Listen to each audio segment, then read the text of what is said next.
मन जोगी संग लागा। आज ये गाना फिर से गाने का दिल किया। ये गाना मेरे अतीत की यादों से जुड़ा है। जब मैं बीकॉम फर्स्ट ईयर में थी ना, तो ये फिल्म हम आपके हैं कौन, आहा, याद है ना, माधुरी दीक्षित। जी हाँ, ये गाना मुझे बहुत पसंद था, लेकिन उस वक्त मैं इस गीत के मायने ही नहीं जानती थी। मतलब पता था कि क्यों गा रही है हीरोइन, लेकिन ये नहीं जानती थी, गहराइयों से इसके अर्थ को नहीं समझ पाई थी। और मेरी माँ है ना, वो, मैं उनसे हमेशा शिकायत करती थी, क्योंकि हमारे यहाँ जब भी कहीं आउटिंग का, मतलब सिटी से बाहर जाने का, कभी घूमने उमने का प्रोग्राम बनता था ना, तो हमेशा अचानक बनता था, कभी कुछ प्री प्लान नहीं होता था, और ऐसे वक्त में बनता था जब मैं जा ही नहीं पाती थी। मेरे हमेशा एग्ज़ाम्स होते थे, तो मुझे ना बहुत गुस्सा आने लगा था। फिर हर बार ही वैसा था। एक दिन मैंने नाराज़ होकर अपनी मॉम से कहा था कि है ना, मैं तो तुम्हारी बेटी नहीं हूँ माँ। तो माँ ने कहा कि क्यों, ऐसा क्यों कह रही है? तो मैंने कहा और नहीं तो क्या, जब भी कहीं जाने का, घुमाई का प्रोग्राम बनता है, हमेशा ऐसे वक्त बनाते हो आप लोग कि मैं जी नहीं पाती, मेरे एग्ज़ाम्स होते हैं। मम्मी बहुत ज़ोरों से हंसने लगी कहने लगी ऐसा नहीं है लाडो, लेकिन देखना, तेरा बींद तुझे बहुत घुमाएगा। बींद का अर्थ होता है पति, मारवाड़ी में कहते हैं बींद, राजस्थानी भाषा में। तो मैं बहुत चिढ़ करती थी। मैं कहती थी हाँ, मैं तो ऊपर आकाश से पड़ी हूँ, इसीलिए ना तो मुझे कहीं नहीं लेके जाती हो साथ में, हमेशा ऐसे ही प्रोग्राम बनते थी मेरी इन बातों पे, और मैं चिढ़ के कुड़ के भाग जाया करती थी वहाँ से। लेकिन मॉम की कही हुई वो बात सच हो गई।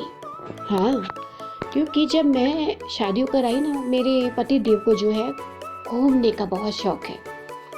तो शुरू में हम, कुछ परिस्थितियाँ ऐसी थी कि उस वक्त नहीं जा पाए, 4-5 साल घूमने नहीं जा पाए। लेकिन उसके बाद मेरे पति देव हर साल प्लान बनाते थे।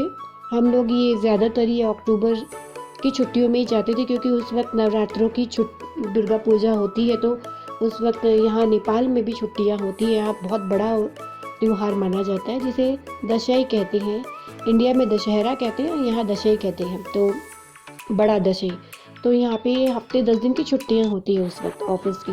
तो मैं अपने पति के साथ जाती थी। मेरे पति ने, मतलब कौन सी ऐसी एक जगह जो मुझे नहीं घुमाई, जैसे अब गुजरात ले गए तो सब कुछ घुमा दिया, साउथ ले गए तो सब कुछ घुमा दिया वहाँ। तो इस तरह मैं काफ़ी घूमी हूँ अपने पति के साथ, बहुत ट्रैवल किया है मैंने, और उतना ही एंजॉय भी कराया उन्होंने। मतलब कई लोग होते हैं कि शॉपिंग पे मतलब घूमने जाते हैं तो वो सिर्फ घूमते ही हैं, जो कि ठीक भी है, घूमने गए तो घूमो ना, सिर्फ शॉपिंग कर कर के इतना लगेज क्यों बढ़ाना। लेकिन मेरे पतिदेव को बहुत शौक है, और उन्हें पता है मुझे क्या क्या अच्छा लगता है, तो वो स्वयं ही मुझे घुमाते घुमाते कभी मार्केट, कभी कहाँ कहाँ ले जाते हैं, और मुझे बहुत सारी शॉपिंग भी कराते। तो मुझे अपनी मॉम की बातें अब याद आती है। आज मेरी माँ नहीं है इस दुनिया में, लेकिन उनकी दी हुई हिदायतें, उनकी सीख और उनकी बातें अब भी मेरे साथ हैं। तो अब कहीं पे भी मैं घूमने जाती हूँ ना, या ऐसे भी अकेले में घर में कभी भी, मुझे अपनी माँ की ये बातें याद आती है। आज ये गीत चल रहा था तो टीवी पे, तो मैंने सुना, तो मुझे अपनी मॉम की याद आ गई कि वो कहती थी कि तेरो बींद घुमावा गुतना, मारवाड़ी में कहते तेरो बींद, मतलब तुम्हारा पति तुम्हें घुमाएगा, चिंता क्यों करती हो। और माँ की कही हुई वो बात सच होगी।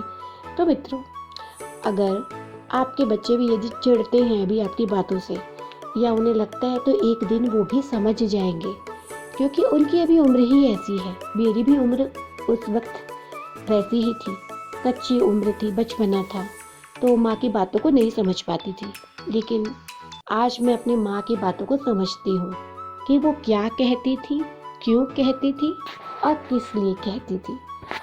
तो अब मुझे याद आती है वो बात, क्योंकि मेरा मन जोगी संग लग गया। अब जोगी के परिवार में रम गई हूँ, यही मुझे अच्छा लगता है अब। माँ भी तो यही चाहती थी कि अपने ससुराल जाए, अपने पिया के घर में रच बस जाए, सबकी प्रिय बन जाए, जो कि मैं बन गई हूँ।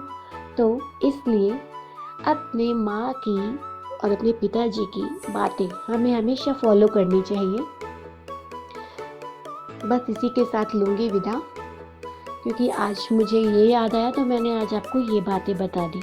अब कल और क्या याद आएगा उस पर अपने ख्याल शेयर करूँगी आपसे, क्योंकि ये सब मैं स्क्रिप्ट नहीं लिखती, जो दिल से निकलता है वही कहती हूँ मित्रों।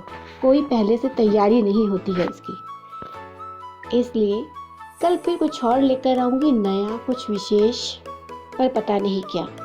तब तक के लिए जय राम जी की।